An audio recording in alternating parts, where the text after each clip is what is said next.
వెనక్కి తీసుకోవాలని చెప్పేసి కోరుతున్నాం.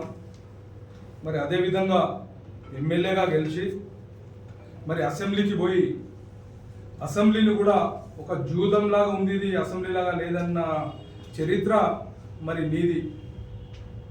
మరి పొద్దంతా రాత్రంతా మరి జూదం ఆడతావు ఏమాడతావు మాకైతే తెలియదు. ఒకటి. రెండోది, ఏదైతే ఎమ్మెల్సీ టికెట్ ఇస్తే మరి అమ్ముకొని దింకపోయినామని మేము చెప్పినాం, వాస్తవమే. ఇప్పుడు కూడా అదే చెప్తున్నాం. మరి నాకు అవసరం ఉండి నా స్నేహితుని కొరకు నేను ఎమ్మెల్సీగా విత్డ్రా చేసుకున్నా అని చెప్పినావు. సుమారు డబ్బుల గురించే ఆయనతో కాంప్రమైజ్ అయినని చెప్పడం జరిగింది. నువ్వు ఎంత అనేది ఫిగర్ కూడా నువ్వే చెప్పినావు.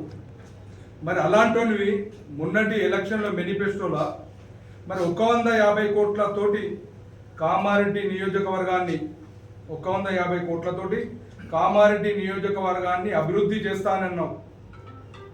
ప్రతి మండలంలో 100 పడకల ఆసుపత్రి, మరి చదువుకోవడానికి కార్పొరేట్ స్కూల్ టైప్లో స్కూల్ బిల్డింగ్లు కట్టిస్తాను. మరి 2 సంవత్సరాలు అయిపోతుంది, మరి ఒక్క డెవలప్మెంట్ కూడా లేదు. మరి ఈ 150 కోట్లు మరి ఎక్కడి నుంచి తీసుకొస్తావు? దొంగతనం చేస్తావా, లంగతనం చేస్తావా, లేకపోతే ఇప్పుడు మోదీది ఒకటి నడుస్తుంది కదా, మరి ఇంకేమన్నా చేస్తావా? మరి అది కూడా బహిరంగంగా చెప్పాలా. మరి అదే కాకుండా మరి డెవలప్మెంట్ గురించి మరి మా అన్నగారు షబ్బీర్ అలీ గారు మాట్లాడితే మరి వ్యక్తిగతంగా పోయి నోటికి వచ్చినట్లు మాట్లాడినావు. మరి నీకు ఇంగిత జ్ఞానం, బుద్ధి, శరం ఏదన్నా ఉంటే ఆ మాటలను విరమించుకోవాలని చెప్తున్నాం. ఎందుకంటే నీ రాజకీయ గురువు నా తండ్రితో సమానులైన జన్మనిచ్చింది తండ్రి అయితే రాజిరెడ్డి అయితే, మరి నాకు రాజకీయ జీవితం ఇచ్చింది తండ్రి లాంటోడు షబ్బీర్ అలీ గారు అని చెప్పేసి పత్రికా ముఖంగా చెప్పిన చరిత్ర నీది. మరి ఈరోజు అలాంటి వ్యక్తి నక్క, కుక్క అంటే అవి నీ తండ్రికి కూడా వర్తిస్తాయి.